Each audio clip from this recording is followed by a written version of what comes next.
So John, we are back, and I've got a snack to open live on the recording right now. This is a big deal. This is a monumental occasion. There have not been many times when we've live snacked, and so you have a very important snack though. I ate my snack before the show, so we have two snacks today, but yours is far more important than mine.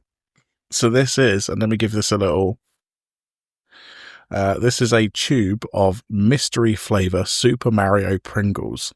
So these are completely unmarked in terms of what the flavor is, other than mystery flavor. It's a silver tube.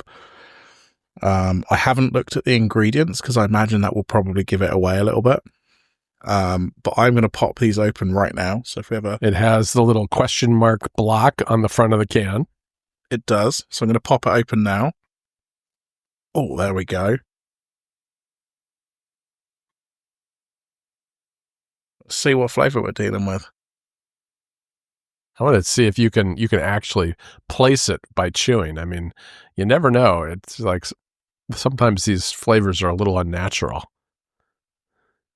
It looks like you're at Tesco. You found these at Tesco, I think. I see something else in this Sainsbury's. I found these ones. This thing you sent me, this photo you sent me that says Tesco on it. Oh, does it? Yeah. There's like something Tesco in there. Oh, I thought I got them at Sainsbury's. I guess I must have got them at Tesco. Okay. Just definitely, there's paprika, I think.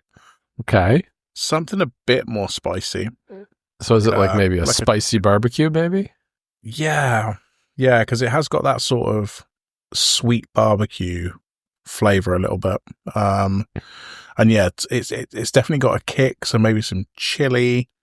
Or jalapeno, something like that. Yeah, we're gonna have to check the ingredients, see how you're doing. Yeah, let's have a look. So what are we looking at? So salt and pepper, as you'd expect. Mm-hmm. Yeah, here we go. I hope. There we go. Spices, chili powder, jalapeno. Okay. Look at that, you're right on the ball. Yeah, garlic, tomato powder, of course. Yeah. Paprika. Yeah. No, I think I nailed that. I mean, I don't know what flavor they're supposed to be. I think what you've said is a sort of spicy barbecue is probably as close. Yeah, spicy barbecue, or maybe it's supposed to be more like a salsa or something, or like a chili or salsa type of flavor. Yeah. I don't know if they're actually going to reveal what the flavor was or not, or if there's just like, but I'm not even sure what they're promoting, if I'm honest. Like, I know it's Super Mario, but like, why? Right. There's nothing going on in the Nintendo world that's specific to Super Mario right now. It doesn't say like on the underside of the lid or anything what the flavor is. Let's have a look. I don't think so. No. Distributed. No, there is no indication on this tube what the flavor is at all. It's still slightly a mystery, I suppose, but it does sound like kind of a somewhere in the realm of spicy barbecue, salsa, whatever. There is something very funny that has happened though. So with the other flavors of Pringles, so the standard ones, ready salted, salt and vinegar, cheese and onion, those ones. And I think there's 4, because I think there's the prawn cocktail, which is a pink one. And they're doing like branded tubes of those with like Mario, Luigi, Princess Peach, and another character, maybe Toad, on each one. And there's people like selling full sets of these on eBay. They're like, oh, full set of Mario Pringles. And I'm like, I still don't understand what we're promoting other than it's Mario. Like, I don't, it's not, there is nothing happening. That's the power of Mario. It's just like, you don't have to have a Mario event. You can just have, it could be like, today we're having Mickey Mouse Pringles. It's, it's like just because people like Mickey Mouse. And so if they like Super Mario, they'll more likely to buy Pringles. Yeah. So this is very strange to me. It was a funny turn of events because I got a message in a Discord from somebody about these Pringles. I believe it was Kate. If it wasn't, I apologize. Who sent it to me. And then a couple of hours later, Jess, my wife, also told me about it. So like, we're like the go-to people to tell. If you see a weird food, you've got to tell people about it. It's true. Jennifer does it to me too, and so do my kids.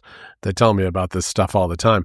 I was listening to The Verge the other day, the Vergecast, and one of their sponsors was the Nerd Gummies.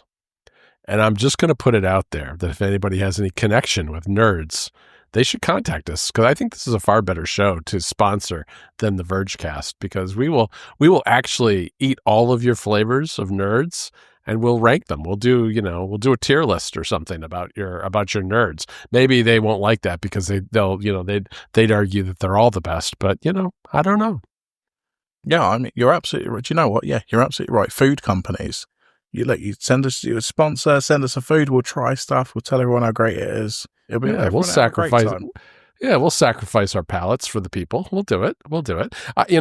Rob, I should mention my snack. Mine are kettle brand potato chips flavored. The flavor is apple cider vinegar, and they're made with avocado oil. I've noticed that Kettle is going deep into the avocado oil thing now, with I guess the implication being that it is more healthy. I am not a nutritionist. I do not know if that's true or not. I just know that Kettle Chips is all into the avocado oil now, which is fine. They tasted like regular potato chips in that sense, but they definitely, I will say, they are what they say on the tin. They taste like apple vinegar, salt and vinegar potato chips, one of my favorite flavors. Apple vinegar just has a little bit of apple to it. So they're very pleasant potato chip. I'd go for it if you see them. This sounds particularly nice, actually. I'm not sure I've ever seen an apple cider vinegar chip. No, I hadn't either. That's why I got them. For a while there, my local grocery store had like just almost an endless supply of weird potato chip flavors. I don't know what they were doing. They were doing some sort of test or something.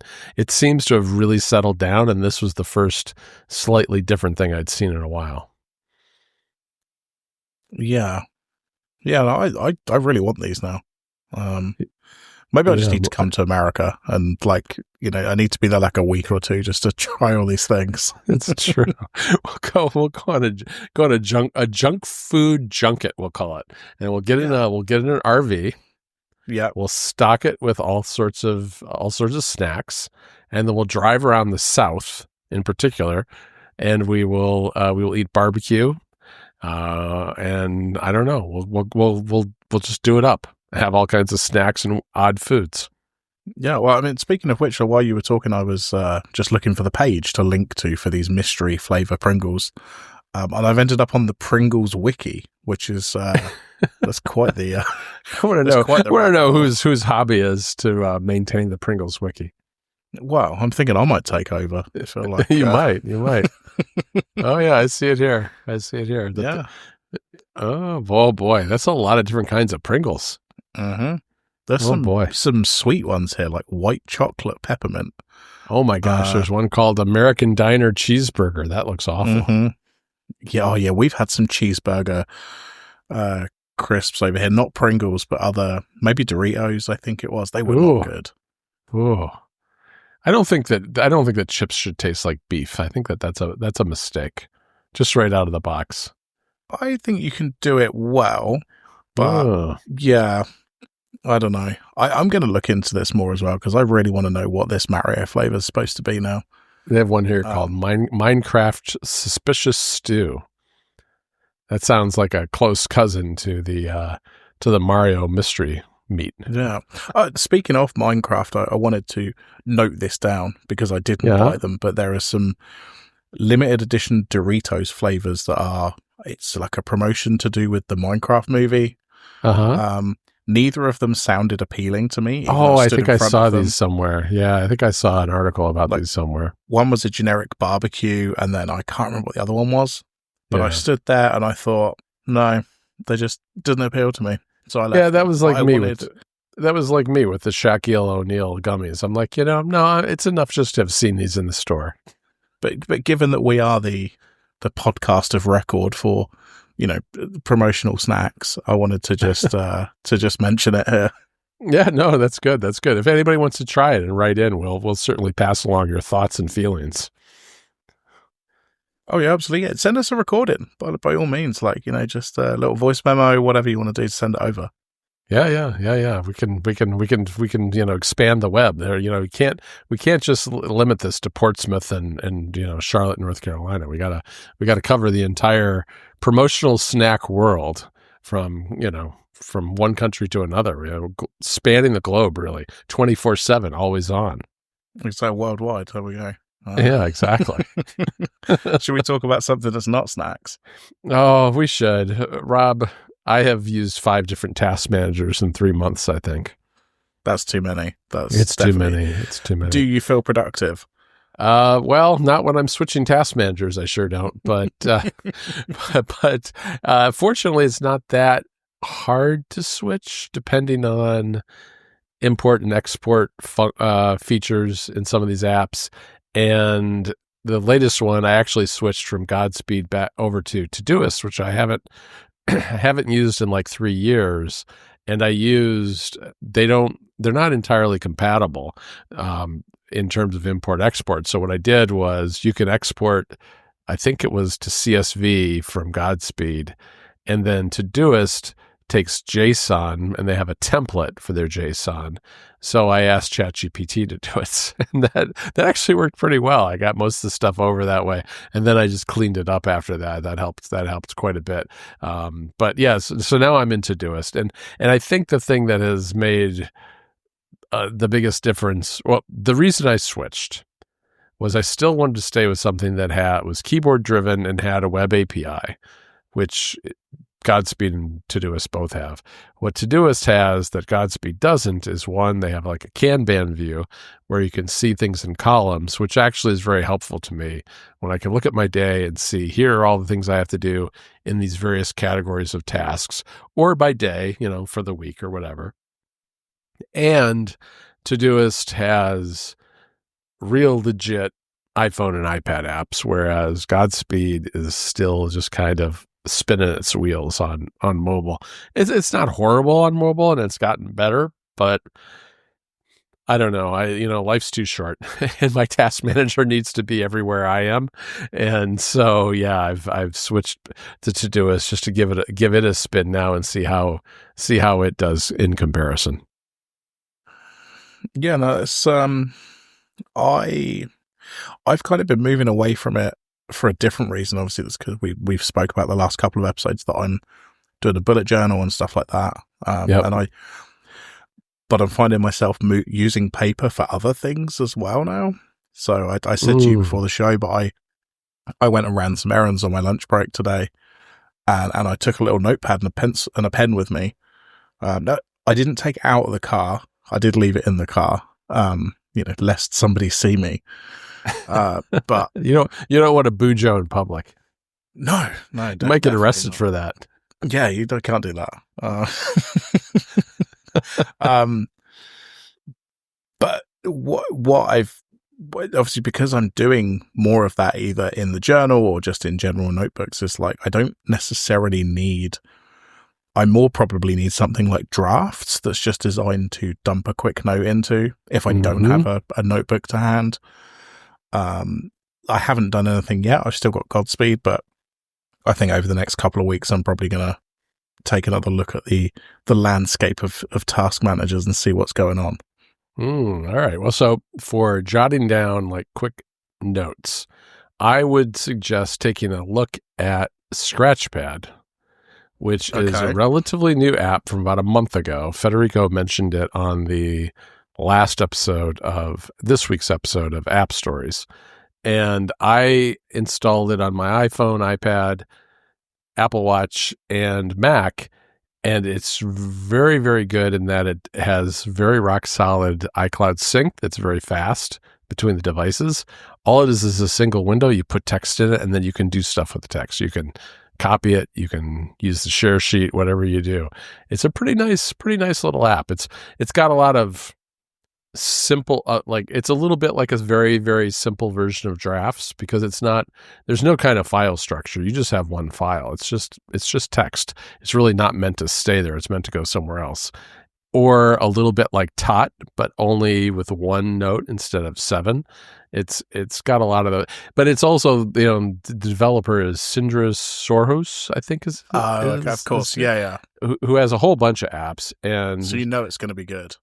Yeah, and they've gone to the trouble of incorporating things like shortcut support, building a pop clip extension so you don't have to build it yourself, that you can use it on your Mac. That way, like, copy a little text out of a web page or something and into your Scratchpad. Very good app, and I'm planning on writing about it for Mac Stories probably in the next couple of days after this episode comes out. But yeah, it's extremely simple, very good. I believe that there's like a free trial on the Mac where it kind of bugs you to consider paying every 12 hours, and then I think it's $8. So it's kind of a lot for something that's this simple. But I think the value isn't in the simplicity. The value is in the thoughtfulness of how it works on the different platforms, because it's very, very, very thoughtful in terms of how it should work on an iPhone versus a watch versus a Mac and all those things. So, I mean, it's not like just like the iPad version grafted onto the Mac or so on and so forth. So it's really super well done. I'm a big fan of it. And I bought it like over the weekend and have been using it ever since, because it's just one of those things where it's super easy to, like, oh, maybe you want to draft an email in it before you actually paste it into your email app, to just kind of think about it, or maybe you just want to copy a URL and drop it in there and put in your task manager later, or who knows what it is. I mean, there's a lot of reasons to just copy bits of text and have them sitting there, and I just have a long running list of these bits of text, and then every now and then I go through and I just kind of process it all. Yeah, no, this looks perfect. Actually, I'll give this a go. Yeah, it's pretty nice, and I like that there's like the free trial on the Mac. I think if you use it on the Mac, you'll get a good feel for whether it's for you. Mm-hmm. And then if you want it on other platforms, you can just buy it in the App Store, and it's a universal purchase, so it's just one price for everything. Yeah, I have Tot, but I was having some problems with the checkbox thing. It just flat out wasn't working on my Mac. So I need to try that again. But again, this looks like another good idea for what I'm looking for. Yeah. For me too, one of the things I will mention, going back a moment to Godspeed and Todoist, I do prefer the way Godspeed does its keyboard shortcuts, which I think are a lot more intuitive. Like, you tap D for the changing the date, or M to move something. In Todoist, it's all to me, maybe there's some pattern or thought to it, but on Todoist, it's like T to change the date and V to move it. And, V, I guess, is in the word both of those letters are in those words, but those action words. But to me, it's not as intuitive to do that stuff. But, I mean, I don't know. It's different. It's not necessarily worse. Part of it is I'm trying to get used to it, but I do like that it's more robust on both the iPhone and the iPad. Yeah, no, I get that. So what else have you've got? You've added a couple of other things in the notes. What else did you want to talk about? I did. Well, I bought a Sony PSP because, it's been 20 years and I never owned one, and now I own one. I own a Sony PSP that I got on Etsy. It's got a transparent case. Nice. A transparent replacement case. It's got a rechargeable, let's see, what does it say? A 1400 milliamp hour battery. And it's fantastic. I bought 5 games. I bought Grand Theft Auto Vice City Stories, Burnout Legends, Ridge Racer, Daxter, and one other thing. I forget what the other thing was. But these are, and I got a Final Fantasy, I think, Crisis Core. Mm-hmm. So these are, I don't know. It's a fantastic, I've had a terrible time trying to get it connected to Wi-Fi because it uses an older, out-of-date protocol. But I don't really need it because I've got the UMDs that I bought online. And so I've just been having a lot of fun playing with this. The one thing that I don't like is that whoever put this in the put it in the transparent case, which is a replacement case for the thumbstick. They used like a hard plastic cap that's like, it's got little etching on it, and it's transparent like the rest of the case, which is kind of nice. But I'd prefer just like a nice rubber topper that's a little more sticky and tactile than this. But other than that, it's a fantastic little device, and I kind of enjoy having it. I mean, I was not into Sony. Like, I think the PS4 was the first Sony console that I ever had. So anything before that, never had it, never knew anything about it, and so I'm just kind of catching up. Yeah, I mean, Vice City Stories is great. Yeah, I started that the other night. Yeah, Daxter is a lot of fun. I actually have both of those because they originally came out for the PSP, and then they ported them to the PS2. Mm-hmm. Although those versions for the PS2 are quite expensive to get hold of, but I did because I wanted them. But yeah, Daxter and like I say, GTA are good fun. I've never owned a PSP. Oh, all right. So I got it because we're going to talk about this more on NPC, the next portable console podcast that I do with Federico and Brendan. But because those guys are both very into Sony handhelds, and I had a Vita. I actually lost my Vita. I have no idea what happened to it. Somehow it disappeared from my house. This was even before I moved. I have no idea whatever became of my Vita. It literally just disappeared. I've never had something like that happen. And so at some point, I think I'm going to go back to trying the Vita because I really like the Vita, but that was the Vita. I had a PS4 before a Vita, but the PS4 and the Vita really kind of got me into Sony gaming, and the PSP has been a ton of fun. I'm looking forward to doing more with it, but I've only had it about a week, but it's a cool little device. And you look at it, you think, oh, this came out in like 2007 or 2006, something like that. And it was kind of ahead of its time. You kind of wonder what happened to Sony and handheld gaming because the Vita never really went anywhere, even though it was kind of ahead of its time too with the OLED screen and everything. And then they kind of let it all go. Yeah, I bought a Vita a few years ago to play the Uncharted game that came out for it. Yeah. And I bought it. I played that Uncharted game and ended up selling it because there wasn't really anything else I wanted to play on it. But like, yeah, it was a great handheld. Like it's kind of amazing the situation we've ended up in where it's actually the PC manufacturers that have ended up in the handheld space and not the console makers. Yeah, it is. It's very weird to me. And I mean, the rumors are that Sony's getting back in the game. We'll see. I mean, I think it's going to be a little while, but I'd love to see Sony get back into it because I think they do. I mean, their design is amazing. And I think that they're always kind of on the cutting edge of technology when they put these things out. So I'd love to, at least they have been in the past. I'd like to see them do it again because there's plenty of room for innovation in handheld gaming right now. And I think the PSP was in a lot of ways one of the most advanced, handhelds of its time because it was competing against the DS and it smoked the DS in terms of specs. Of course, the DS was far more successful because it was cheaper. And if Nintendo has taught us anything, it's like, well, you don't have to have the best hardware to have the best device if you've got the games. Oh, and I think that's always been kind of Sony's problem to a degree. I think that they've always struggled with that a little bit. Even the PS5 struggles with that a little bit, I think.